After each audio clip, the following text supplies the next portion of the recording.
Good morning student. आज हम पढ़ेंगे प्रकीर्णन बल या लंदन बल क्या होता है।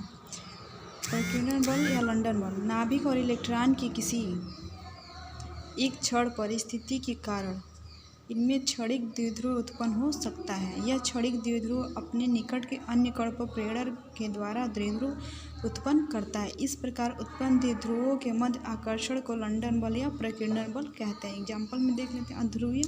अध्रुवीय H2 देखते हैं। इसमें उत्पन्न ऊर्जा E बराबर 3I अल्फा का पावर 2 4R का पावर 6। I बराबर यहाँ पे आयनन ऊर्जा है, अल्फा है ध्रुवीय अणु की ध्रुवणता, R है अंतर परमाणुवी दूरी। ठीक है, अब इसमें नेक्स्ट टॉपिक है हमारा उसमें ऊर्जा क्या होता है।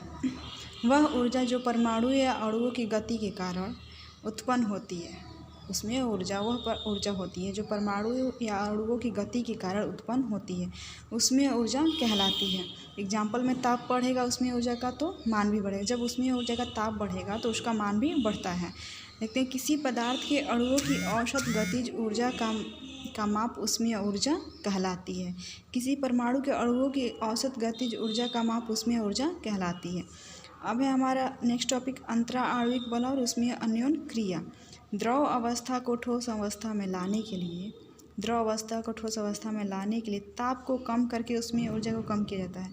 द्रव अवस्था से हम ठोस अवस्था में लाने के लिए ताप को कम करके उसको उसमें ऊर्जा को कम कर दिया जाता है।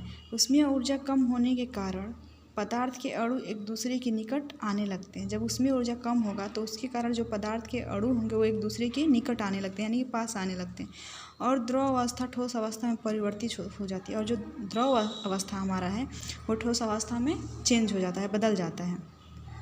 इसी प्रकार गैसों को केवल दाब लगाकर या संपीड़ित करके द्रव में नहीं बदला जा सकता। इसी प्रकार गैस जो होगा उसको केवल दाब लगाकर या संपीड़ित करके द्रव में नहीं बदल सकते हैं। गैस को संपीड़ित करने पर गैसीय अणु निकट तो आ जाते हैं। जब हम गैस को संपीड़ित करेंगे तो जो गैसीय अणु होंगे वो पास तो आ जाएंगे, लेकिन उन्हें इसी स्थिति में बनाए रखने के लिए उसमें ऊर्जा को कम करते हैं। लेकिन उसको उसी स्थिति में बनाए रखने के लिए हमको उसमें ऊर्जा को कम करना रहता है, अर्थात ताप कम करते हैं, अर्थात जो हमारा है उसको ताप कम करते हैं। ठीक है, अब है प्रत्येक गैस के लिए एक निश्चित ताप होता है जिसके ऊपर वह गैस द्रवित नहीं हो सकती।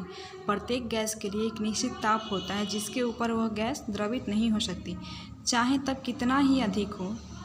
गैसों के इस ताप को क्रांतिक ताप कहते हैं। गैसों के इस ताप को हम क्या कहेंगे? क्रांतिक ताप कहते हैं। अंतरा आणविक अन्योन क्रिया का प्रभाव क्या होता है?